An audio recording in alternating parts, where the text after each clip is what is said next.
Okay, so hello and welcome everyone, welcome সকলকে আমাদের TWS academy এবং দ্য ওয়ে অফ সলিউশনে।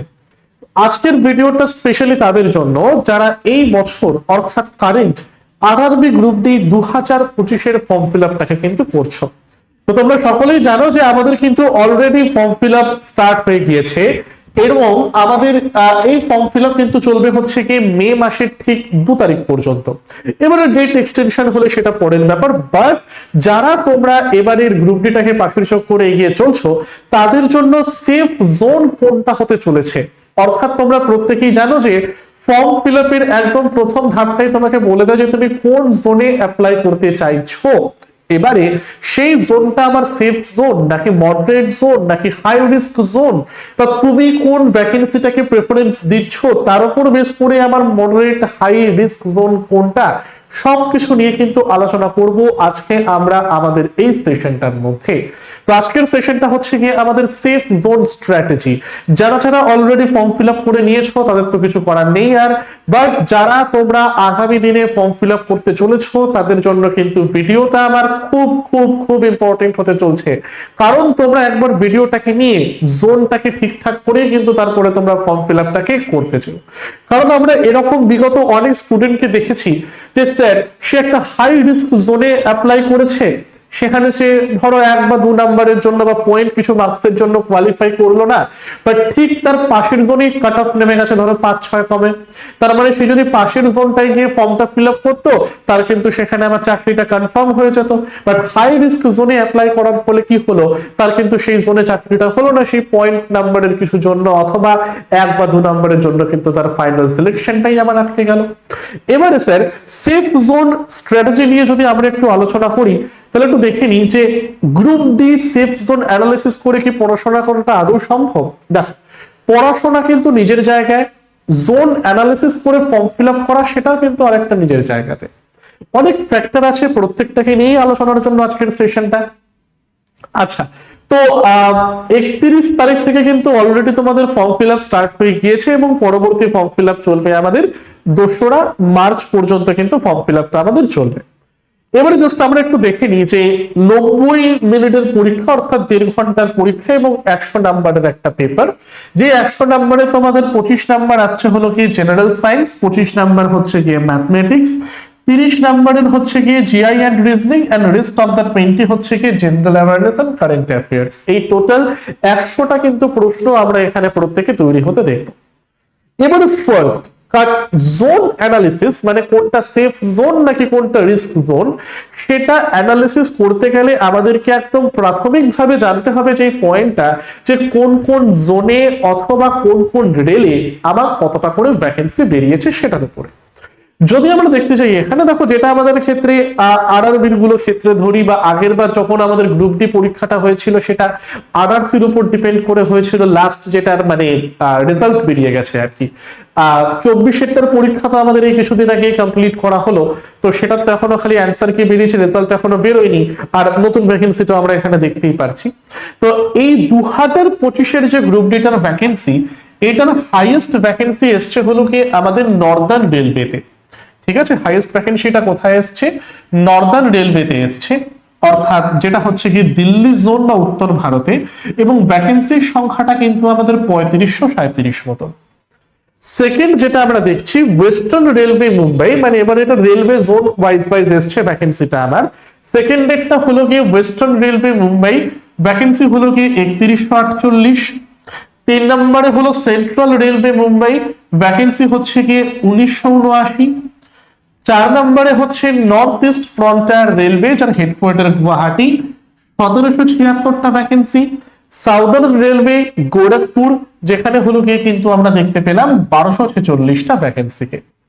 এরপরে আমরা যেটা দেখবো 6 নম্বরে যে রেলওয়ে জোনটা রয়েছে সেটা হচ্ছে গিয়ে আমাদের সব থেকে কাছের রেলওয়ে জোন যেটা, অর্থাৎ eastern railway and Kolkata metro. এখানে কিন্তু ভ্যাকেন্সির সংখ্যা হলো আমাদের 1205। South east central railway Bilaspur, ভ্যাকেন্সির সংখ্যা হলো 1199। নর্থ সেন্ট্রাল রেলওয়ে এলাহাবাদ মানে প্রয়াগরাজ যেটা বর্তমান দিনে, সেখানে হলো 1183টা। 9 নম্বর জোন মানে হলো West central railway Jabalpur, 1147। South central railway যেটা হচ্ছে কি সেকেন্দ্রাবাদে 1012টা। 11 নম্বর যে জোনটা আমার ইম্পর্টেন্ট সেটা হচ্ছে কি ইস্ট সেন্ট্রাল রেলওয়ে হাজিপুর 993টা vacancy. North western railway Jaipur সেখানে হলো 974টা ভ্যাকেন্সি। সাউথ ইস্টার্ন রেলওয়ে আচ্ছা SER এটা জয়পুর নয়, এটা তো কলকাতা সকলেই আমরা জানি, অর্থাৎ কলকাতা, সাঁতরাগাছি, খড়গপুর এই যে রিজিয়নটা আমার চলছে যে সাউথ ইস্টার্ন রেলওয়ে, সেখানে হলো কি 949টা পোস্ট বা ভ্যাকেন্সি আমরা দেখলাম। ইস্ট কোস্ট রেলওয়ে ভুবনেশ্বর এখানে আমরা 803টা ভ্যাকেন্সি দেখতে পাচ্ছি। আর সাউথ ওয়েস্টার্ন রেলওয়ে যার ভ্যাকেন্সি কিন্তু আমার সব থেকে কম 100 হয়নি, সেটা হচ্ছে গিয়ে কিন্তু হাবলিতে 90টা ভ্যাকেন্সি আমরা দেখতে পাচ্ছি। তার মানে স্যার এটা তো আমাদের অল ওভার ভ্যাকেন্সি ডিটেলস 22,000 মতন, অর্থাৎ আমরা এখানে 1 থেকে 15 পর্যন্ত এটাই খেয়াল করলাম যে কোন জোনে আমার হাইয়েস্ট ভ্যাকেন্সি, সেখান থেকে কোন জোনে আমার লোয়েস্ট ভ্যাকেন্সি। তো তাহলে আমরা দেখলাম নিউ দিল্লি বা যেটা নর্দার্ন রেলওয়ে হাইয়েস্ট ভ্যাকেন্সি দেখলাম আমরা সেখানে, আর সব থেকে কম দেখছি কোথায়, সাউথ ওয়েস্টার্ন রেলওয়ে হাবলিটাতে। এবারে স্যার এই যে আমরা দেখতে পাচ্ছি এতগুলো ভ্যাকেন্সি, এবার এই ভ্যাকেন্সির মধ্যে তো আমার অনেক পোস্টও আছে। দেখবে তোমাদের পরীক্ষার সময় পোস্ট প্রেফারেন্স দিয়ে দেয়, বা আমাদের মধ্যে তোমাদের পোস্ট প্রেফারেন্সের ভিডিওটাও তোমরা পেয়ে যাবে যে কোন কোন পোস্টটাকে প্রায়োরিটি দেওয়া উচিত গ্রুপ ডির ক্ষেত্রে। এবারে পয়েন্ট তুমি নোটেড এভরিওয়ান ভালো করে বোঝো। যেরকম আমাদের রেলের ক্ষেত্রে mechanical department, electrical department, signal and telecommunication department, medical department, তো এটা তো একটা 10th লেভেল জব, 10th বা ITI লেভেল বা মোটামুটি 10th লেভেল হলেই তোমরা যে কোনো পোস্টের জন্য এখানে অ্যাপ্লাই করতে পারো। তো একটা তো তোমাদের পোস্ট ওয়াইজ ভাগ রয়েছেই, তার সাথে বয়স হলো গিয়ে 18 থেকে 33 সকলেই আমরা জানি। এছাড়া ক্যাটাগরিরা বিভিন্ন বয়সের ছাড় পান, যারা ভিন্ন ভিন্ন ক্যাটাগরি থেকে বিলং করেন তারাও সেখানে এজ রিল্যাক্সেশন পান। তো যাই হোক না কেন, আমরা যদি এখানে পোস্ট ওয়াইজটাকে দেখি ভ্যাকেন্সি গুলোকে, তো ধরো এখানে কারোর খুব মানে মানে ইচ্ছা হচ্ছে কি যে আমি পয়েন্টস ম্যানের চাকরি করব, বা আমি অ্যাসিস্ট্যান্ট সিগন্যাল এন্ড টেলিকমের চাকরিটা করবো, মানে এরকম কিছু পোস্ট আছে যেখানে আর কি আমার শারীরিক খাটনিটা কম হবে, আমি বাড়িতে আলাদা করে পড়ার টাইমটা পাবো, বা যেখানেই থাকি না কেন সেখানে আমি আলাদা করে পড়ার টাইমটাকে পাবো, এবং আমি সেখান থেকে আরো ভালো ডিপার্টমেন্টাল পরীক্ষা দিয়ে station master, goods guard, section controller এই পোস্টগুলোতে যাওয়ার চেষ্টা করব। আবার গ্রুপ ডিতে আমরা এরকমও কিছু পোস্ট দেখবো যেগুলো ধরো ট্র্যাক মেইনটেইনার হয়ে গেল, বা লোকো শেডের যে চাকরিগুলো হয়ে গেল। এবার সেখানে কি হয়, দৈহিক পরিশ্রম অত্যন্ত বেশি হয়, প্লাস খাটনিটাও বেশি হয়, যার ফলে সেই কাজটা করে এসে যেখানে থাকি বা বাড়িতে আমার আর পড়ার ইচ্ছে করে না। তো তার মানে সেখানে নতুন করে আবার পড়াশোনা করে আবার হায়ার লেভেলে যাওয়া, সেটা কিন্তু অনেকটা কষ্ট সাপেক্ষ হয়ে যায়। তো আমাদের স্টুডেন্টদের মধ্যে আমরা এরকম অনেক স্টুডেন্টকেই দেখবো যারা শুধুমাত্র একটা বা দুটো পোস্টের জন্য অ্যাপ্লাই করছে, আবার কেউ কোনো রকম ছুট মার্ক না রেখে সব কটা পোস্টের জন্যই অ্যাপ্লাই করে দিচ্ছে, বলে যা হচ্ছে ভাই দেখা হবে, যেটা পাই সেটা পাই।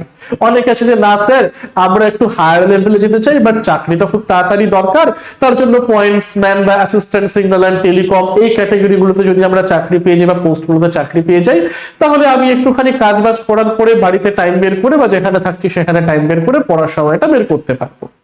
তো এগুলোর উপরও ডিপেন্ড করে কিন্তু আমাদের কোন জোনটা সেফ হতে চলেছে বা কোন জোনটা আমাদের রিস্ক হতে চলেছে। ঠিক আছে, এবারে আমি তোমাদের একটা সাজেশন দেব যে দেখো জোন প্রেডিক্ট করো না কেন, পোস্ট প্রেডিক্ট করো না কেন, যাই করো না কেন, পড়াশোনাটা কিন্তু মেন।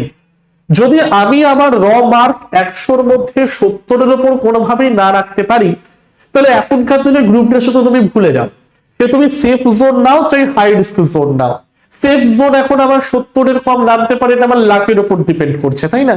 তো যাই হোক না কেন, আমি সেই ব্যাপারটা নিয়ে একটু আলোচনা করি। এবারে তোমাদের মধ্যে অনেকে আছে যারা শুধুমাত্র কি করবে, প্রত্যেকটা পোস্টের জন্যই অ্যাপ্লাই করবে।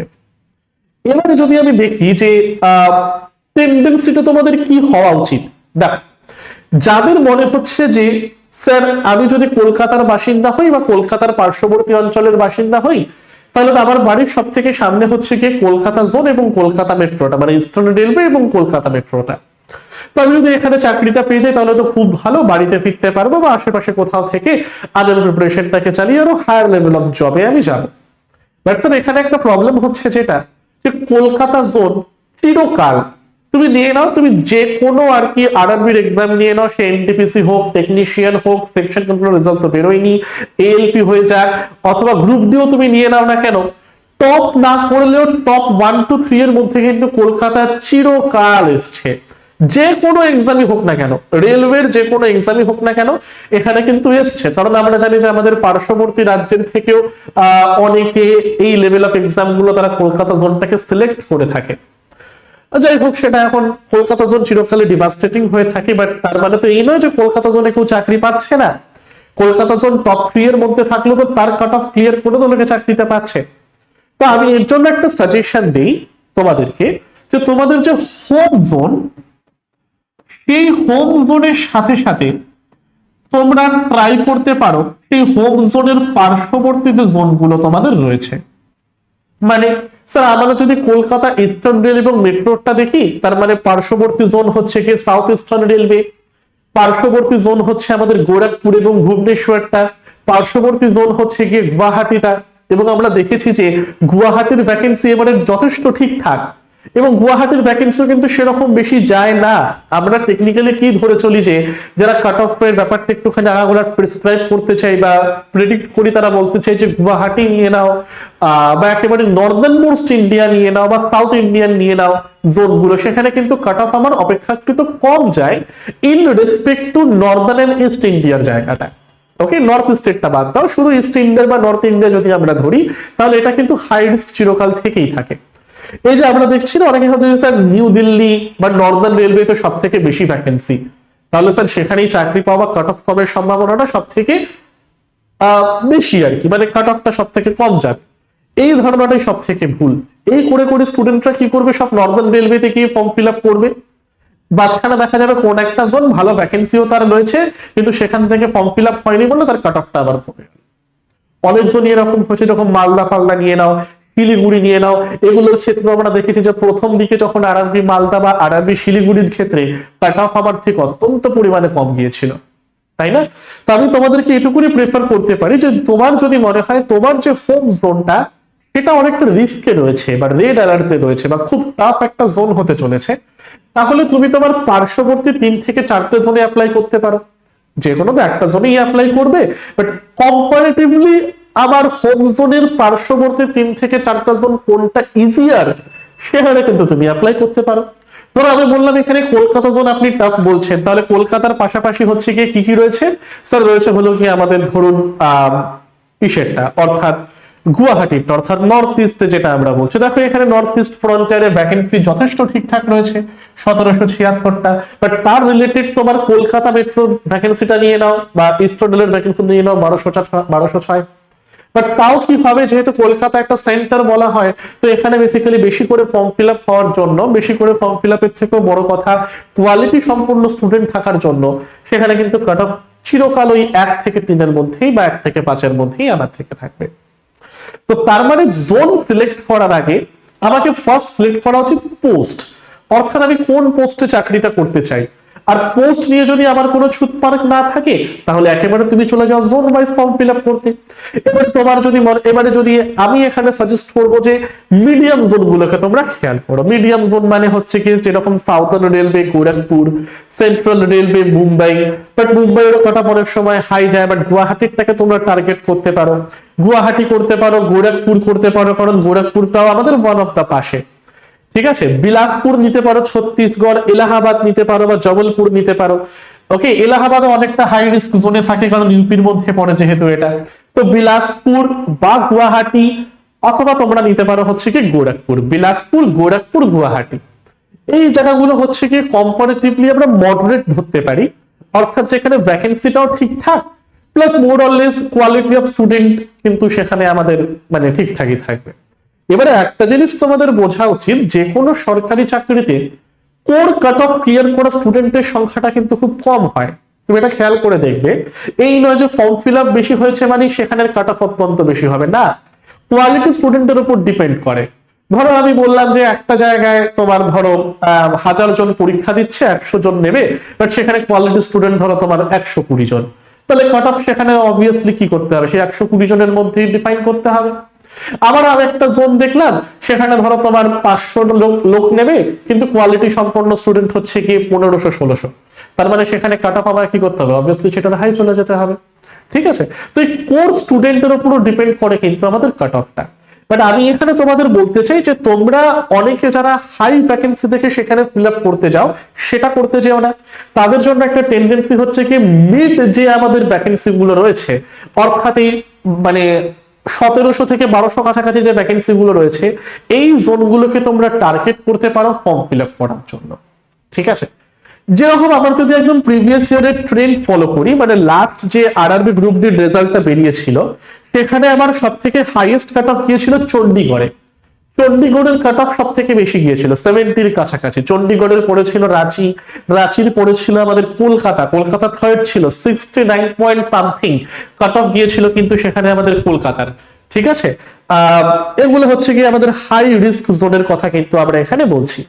মডারেট হাই এর মধ্যে তুমি আজমের ছিল, এলাহাবাদ ছিল, ব্যাঙ্গালোর ছিল, ভুবনেশ্বর। মানে যদি আমরা প্রিভিয়াস ইয়ারটাকে ফলো করি, প্রিভিয়াস রেজাল্টটাকে যদি আমরা ফলো করি, তার মানে প্রিভিয়াস রেজাল্টে সব থেকে বেশি কাট অফ গিয়েছিল কোথায়, চণ্ডীগড়, রাঁচি এবং কলকাতাতে। এবারে চণ্ডীগড় তো সেই নর্দার্ন রেলওয়ের মধ্যে চলে এলো এবং রাঁচি হচ্ছে কি বিলাসপুরের সেগমেন্টটায় চলে গেল। ঠিক আছে, বাট কলকাতা দেখো ওই 69.6 সামথিং গিয়েছিল আর কি লাস্ট বারের কাট অফটা। তো দেখে নাও কলকাতা কিন্তু অলওয়েজ আমার হাই জোনেই করছে। তার মানে এই নয় যে আমি ডিমোটিভেট করছি যে আপনি কলকাতা করতে না করছেন, একদমই নয়। ওরে আবার যদি নিজের ওপর বিশ্বাস থাকে, আবার যদি মনে হয় যে আমি 100 নাম্বারের মধ্যে মিনিমাম 80 থেকে 85টা একদম ঠিকঠাক করে নিটলি করে আসতে পেরেছি উইদাউট এনি এরার, তাহলে আমার সিলেকশন কি আটকায় ভাই, তাই না? তো নিজের উপরও ডিপেন্ড করে, পড়াশোনার উপরেও কিন্তু এটা আমার ডিপেন্ড করে থাকে। মিডিওকার জোনের মধ্যে মানে যেগুলো হচ্ছে কি মডারেট হাই, মানে অল্প সংখ্যক হাই যেটাকে আমরা বলছি, তার মধ্যে প্রিভিয়াস ইয়ারে ছিল হচ্ছে কি আমাদের তুমি নিয়ে নাও ভুবনেশ্বর, আজমের, এলাহাবাদ, ব্যাঙ্গালোর, এইগুলো। আর একদম যদি তুমি এখানে মডারেট লেভেলটাকে দেখতে চাও, মডারেট লেভেলে সেবারে পাটনা এবং ভোপাল ছিল, যেরকম এখন জাবলপুর, গোরখপুর এই রিজিয়ন গুলো পড়ছে। আর সব থেকে সেফেস্ট রিজিয়ন হচ্ছে তোমরা সাউথ ইন্ডিয়া চলে যাও, চেন্নাই নিয়ে নাও, বা ওখানে যেগুলো আহমেদাবাদের রিজিয়নটা ছিল, এখন যেটা আমাদের জয়পুর দিয়ে দিয়েছে জোনটা, নর্থ সেন্ট্রাল রেলওয়ে, মানে জয়পুরের দিকটা যেটা আমার রয়েছে নর্থ ওয়েস্টার্ন রেলওয়ে, সেগুলোতে ফর্ম ফিল আপটা করতে পারো। বাট সেই আবার ভাষা সমস্যা হয়, খাওয়া দাওয়ার সমস্যা হয়, বাড়িতে ফিরে যদি ট্র্যাক মেনটেনার পাও সেখানে পড়াটা ঠিকঠাক করে হয় না, তো এগুলো অনেক ব্যাপার স্যাপার থাকে আর কি। তো এবছর ভ্যাকেন্সি ওয়াইজ যদি আমি বলতে চাই, বর্তমানে যে কারেন্ট ফর্ম ফিল আপটা চলছে 2025-এরটা, সেই ওয়াইজ যদি দেখতে চাই, তাহলে আমি তোমাদেরকে বলবো যে নর্দার্ন রেলওয়ে, সেন্ট্রাল রেলওয়ে মানে মুম্বাইয়ের জায়গাটা, মুম্বাই, হাজিপুর, কলকাতার এই জায়গাটা, আমি তোমাদের লিখে দিচ্ছি কোন কোন জায়গাটা এবারের জন্য টাফ হতে চলেছে। নর্দার্ন রেলওয়ে রেড মার্ক করে দিলাম, হাই রিস্ক জোনে যাবেই। কারণ প্রত্যেকবারই আমরা দেখি যেই জোনে সব থেকে হাইয়েস্ট ভ্যাকেন্সি বেরোয় সেই জোন কিন্তু হাইয়েস্ট মানে মানে কাট অফ রিস্কের মধ্যে কিন্তু সে থেকে থাকে। ওয়েস্টার্ন রেলওয়ে মুম্বাই চিরকালই নিয়ে নাও, মোটামুটি হাই রিস্ক জোনের মধ্যে থাকে। সেন্ট্রাল রেলওয়ে মুম্বাই এই পুরোটাই নিয়ে নাও, আমাদের হাই রিস্ক জোনের মধ্যে কিন্তু থাকবে। ঠিক আছে, আর কোন কোন হাই রিস্ক থাকতে পারে, তোমরা সেকুন্দ্রাবাদটা নিতে পারো। সেকুন্দ্রাবাদ, এলাহাবাদ, কলকাতা, এগুলো আমি বারবার বলছি এগুলো কিন্তু সেফ জোন নয়, এগুলো কিন্তু প্রত্যেকটা আমাদের হাই রিস্ক জোনের মধ্যেই পড়তে চলেছে। বাট একদম যদি তোমরা মডারেট নিতে চাও, তাহলে মডারেট হচ্ছে কি যেরকম জাবলপুরেরটা নিতে পারো, বিলাসপুরেরটা নিতে পারো, উল্টো দিকে জয়পুর নিতে পারো, ভুবনেশ্বর নিতে পারো, মোটামুটি মোরলেস। আর যেহেতু সাউথ ওয়েস্টার্ন বা হাবলিতে আমার ভ্যাকেন্সিটা এতটাই কম, তাহলে এটাকে আমরা মডারেট লেভেলের মধ্যে ফেলে রাখতে পারি। ঠিক আছে, আর যদি একদম ইজি লেভেল নিতে চাও কলকাতার সামনে, তাহলে আমি এক বাক্যে বলবো যে নর্থ ইস্ট ফ্রন্টের গুয়াহাটিটাকে তোমরা টার্গেট করতে পারো। কারণ গুয়াহাটি, এবার অনেকে বলবে যে স্যার আমাদের এনটিপিসির কাট অফ তো গুয়াহাটিতেও অনেক বেশি গেছে, এলপি তো বেশি গেছে। না, আমি সেই হিসেবে কিন্তু বলছি না। ব্যাপারটা হচ্ছে কি পার্শ্ববর্তী জোনে আমি যাচ্ছি, আমার জোনের থেকে বা আমার হোম জোনের থেকে কম্পারেটিভলি ইজি একটা জোন, সেটা হচ্ছে গুয়াহাটি। সেই হিসেবে বললাম তোমরা গুয়াহাটিতে গিয়ে কিন্তু এখানে অ্যাপ্লাইটা করতে পারো। ঠিক আছে, তো টাফেস্ট জোন আমি বারংবার বলছি যে টাফেস্ট জোনের মধ্যে তোমার এখানে নিউ দিল্লি রয়েছে, তার সাথে রয়েছে হলো গিয়ে মুম্বাই, মুম্বাইয়ের সাথে তুমি নিয়ে নাও এখানে কলকাতা। ওকে, এলাহাবাদ নিয়ে নাও, তাহলে এগুলো কিন্তু আমার প্রত্যেকটা হাই রিস্ক জোনের মধ্যে পড়ছে।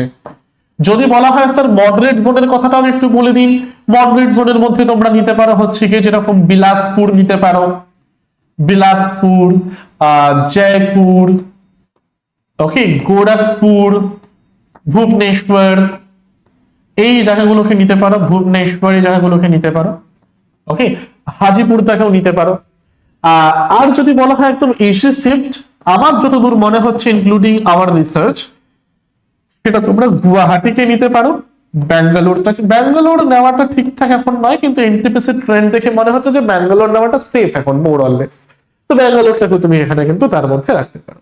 ঠিক আছে, সেই হচ্ছে আমাদের সম্পূর্ণ কাট অফের ডিটেলসটা, মানে যেখান থেকে তোমাদের সেফ জোন কোনটা হতে পারে আমি একবার আলোচনা করে দিলাম।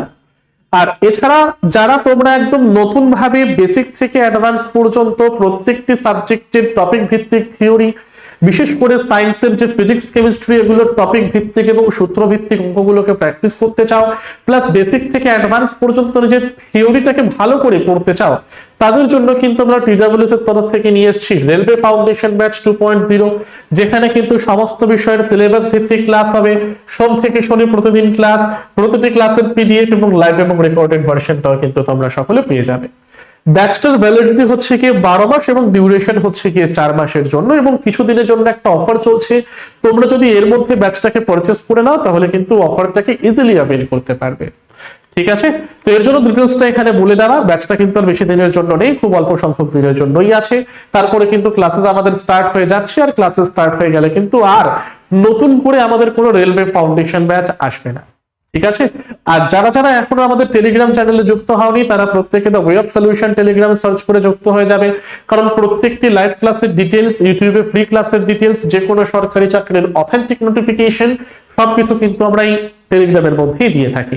Are the way of solution, TWS academy এবং টিডব্লিউএস স্মার্ট, এই তিনটে ইউটিউব চ্যানেলকে কিন্তু সাবস্ক্রাইব করতে ভুলবে না। তো আজকের সেশনটা এই পর্যন্তই, টিল দেন সকলকে থ্যাংক ইউ এভরিওয়ান।